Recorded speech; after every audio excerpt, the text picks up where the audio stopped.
এই মুহূর্তে আমরা আদালত চত্বরে এবং অ্যাডভোকেট সাইফুদ্দিন সাহেবের সাথে সরাসরি যুক্ত হব। আমি জানতে চাচ্ছি, অ্যাডভোকেট সাইফুদ্দিন সাহেব, আপনার কাছে জানতে চাচ্ছিলাম যে আমরা সাংবাদিকেরা বিভিন্ন জায়গায় নিউজ কভার করতে গিয়ে এবং আমাদেরকে তথ্য যখন আমরা নেওয়া হয়, পরবর্তীতে যখন আমরা নিউজটা পাবলিক করি, তখন সে বিষয়ে আমাদেরকে বিভিন্ন মানুষ বিভিন্নভাবে এবং মোবাইলের মাধ্যমে হুমকি দেওয়া হয়। এ বিষয়ে আমি আপনার কাছ থেকে জানতে চাচ্ছিলাম, আসলে আমরা সাংবাদিকেরা কী ধরনের আইন আছে এবং রয়েছে সেই বিষয়গুলো আমাদেরকে একটু জানাবেন। জি, ধন্যবাদ আপনাকে।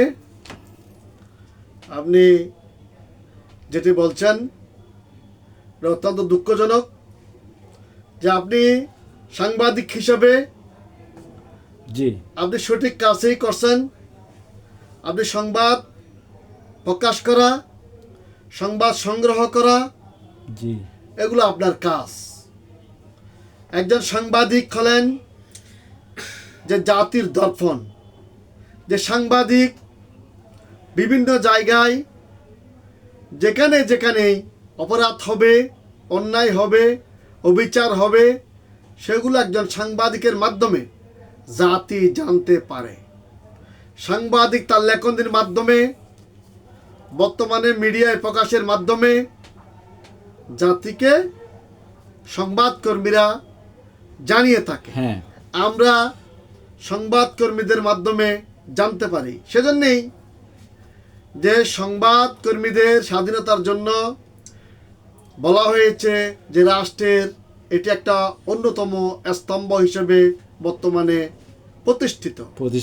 কারণ কি, যে রাষ্ট্রের জনগণ কোথায় কি হচ্ছে না হচ্ছে এগুলো কোত্থেকে জানতে পারবে? এগুলো সংবাদ মাধ্যম থেকে জানতে পারবে। সংবাদকর্মীরা হলেন সংবাদ সংগ্রহ করার জন্য বিভিন্ন জায়গায় যেতে হয়, অনেক সাহস তাদের রাখতে হয়। হ্যাঁ, হ্যাঁ, এবং সেই কারণে সাংবাদিকরা বিভিন্ন সময়ে দেখা যাচ্ছে যে রাষ্ট্রের গুরুত্বপূর্ণ ভূমিকা পালন করে। তারা রাষ্ট্রের কোথায় দুষ্কৃতিকারীরা দুষ্কৃত কর্ম করে, দুর্নীতিবাজরা কোথায় দুর্নীতি করে, এইগুলো তারা তুলে ধরে। সেই কারণে সংবাদপত্রের স্বাধীনতা কিন্তু রাষ্ট্রের অন্যতম বৈশিষ্ট্য। একটা সভ্য রাষ্ট্রের অন্যতম বৈশিষ্ট্য হলো সংবাদপত্রের স্বাধীনতা, সাংবাদিকের স্বাধীনতা, গণমাধ্যমের স্বাধীনতা। তাই আপনার প্রশ্নের জবাব আইনে দেয়া আছে। যেমন যে কোনো সাংবাদিককে হুমকি দিলে তাহলে যে আপনি 506 ধারায়, দণ্ডবিধি 506 ধারায় মামলা করতে পারবেন। এবং যদি হুমকিটা সাইবার সিকিউরিটি অ্যাক্টের আওতায় আসে, অর্থাৎ আপনি কোনো মোবাইল ডিভাইস ব্যবহার করে কোনো সংবাদ পরিবেশন করছেন, বা ইলেকট্রনিক ডিভাইস ব্যবহার করে সংবাদ পরিবেশন করছেন, ওই সংবাদের প্রেক্ষিতে আপনাকে যদি হুমকি দিয়ে থাকে, বা যে সংবাদটা আপনি প্রকাশ করেছেন ওই সংবাদের কমান্ড অংশে গিয়ে, মেসেঞ্জারে গিয়ে, বা অন্য কোথাও গিয়ে, অর্থাৎ সাইবার স্পেসে গিয়ে যদি কোনো সাংবাদিককে বা আপনাকে হুমকি দিয়ে থাকে, সেই ক্ষেত্রে বলা আছে সাইবার স্পেসে ধর্মীয়, জাতিগত সহিংসতা, ঘৃণা, বিদ্বেষ প্রকাশিত দণ্ড, ব্ল্যাকমেইলিং, তারপরে অশ্লীল বিষয়বস্তু প্রকাশ ইত্যাদি যেমন দণ্ড, তেমনি বলা আছে অর্থাৎ এগুলো আপনাকে ব্ল্যাকমেইলিং করা, বা আপনি যেটা ছাড়ছেন, যে প্রকাশটা আপনি করছেন সেখানে বিদ্রুপ করছে, ঘৃণা ছড়াচ্ছে, তাহলে আপনি কিন্তু সাইবার সিকিউরিটি অ্যাক্টের 25 এবং 26 ধারায় যিনি আপনার সাইবার স্পেসে যে নিউজটা করছেন, নিউজটা যদি সঠিক থাকে, আপনার নিউজটা যদি বস্তুনিষ্ঠ হয়, আপনি যে সংবাদটা প্রকাশ করছেন সেই সংবাদটা যদি জনস্বার্থে হয়, সেই সংবাদটা যদি কারো প্রতি অন্যায়ভাবে বিদ্বেষ প্রসূত হবে, ঘৃণা ছড়ানোর জন্য না ছড়ানো হয়, সেটা যদি জনস্বার্থে হয়, রাষ্ট্রের স্বার্থে হয়, সেটা যদি পাবলিককে জানানোর জন্য করা হয়, কারো প্রতি বিদ্বেষ থেকে না হয়,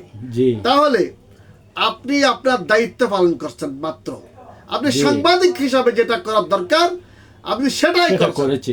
আর সেখানে যদি কেউ যদি খারাপ কমেন্ট করে জি আপনার বিরুদ্ধে কেউ কিছু অন্যায়ভাবে হুমকি দিয়ে থাকে, জি। তাহলে আপনি কিন্তু সরাসরি আইনের আশ্রয় গ্রহণ করতে পারবেন। পারবো। এই ক্ষেত্রে দণ্ডবিধিতে 506 ছয় এবং সাইবার সিকিউরিটিতে বর্তমান যে সাইবার সিকিউরিটি সাইবার সুরক্ষা আইনের 25 এবং 26-এ সুনির্দিষ্টভাবে জি বলে দেওয়া আছে আচ্ছা। যে কেউ যদি কাউকে অন্যায়ভাবে হুমকি প্রদান করে, জি ব্ল্যাকমেইলিং করে বা গিরা ছড়ায় আপনার প্রতি, তাহলে আপনি অবশ্যই মামলা করতে পারবেন। সুতরাং আপনার স্বাধীনতা, আপনার সাংবাদিকের স্বাধীনতা, জি। সংবাদপত্রের স্বাধীনতা আইনেই দেওয়া আছে।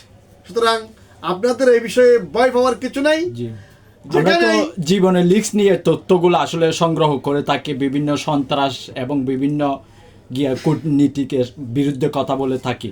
তো আসলে জি। বিভিন্ন জায়গা থেকে জি, আসলে জি, জি। হুমকি আসে। জি এটাই। জি জি ঠিক আছে। এগুলো আপনারা যারা যারা এই হুমকি টুমকি দিয়ে থাকেন তাদের প্রতি আমার অনুরোধ রইল যে একজন সাংবাদিক তিনি তার নিজ দায়িত্ব পালন করেন। এটা ওনার ব্যক্তিগত বিষয় নয়। একজন সাংবাদিকের কাজ হলো, ধরেন কোথাও জুমার আসর বসছে, সেটা আপনি তুলে ধরা। কোথাও এই যে সরকারের ত্রাণ বিতরণে অন্যায় হচ্ছে, সেগুলো আপনি তুলে ধরবেন। কোথাও রিলিফের টাকা কেউ মেরে দিচ্ছেন, সেটা আপনি তুলে ধরা। এগুলো তো আপনার আওতার মধ্যে আছে কাজ। জি।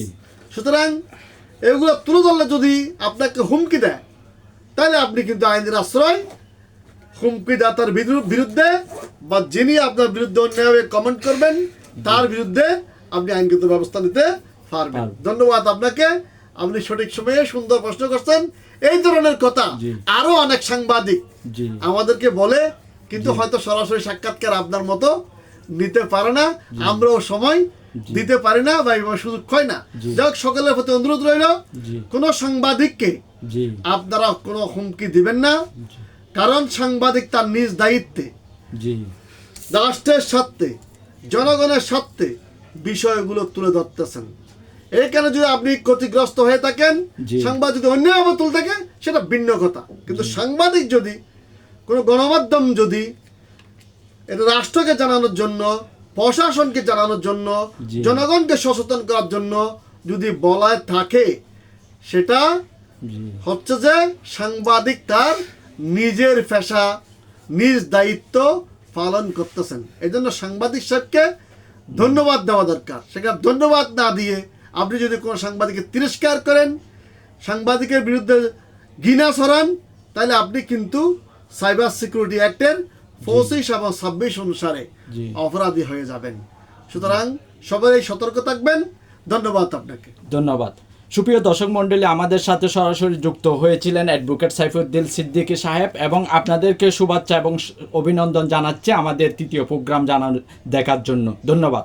ধন্যবাদ আপনাকে। ঠিক আছে।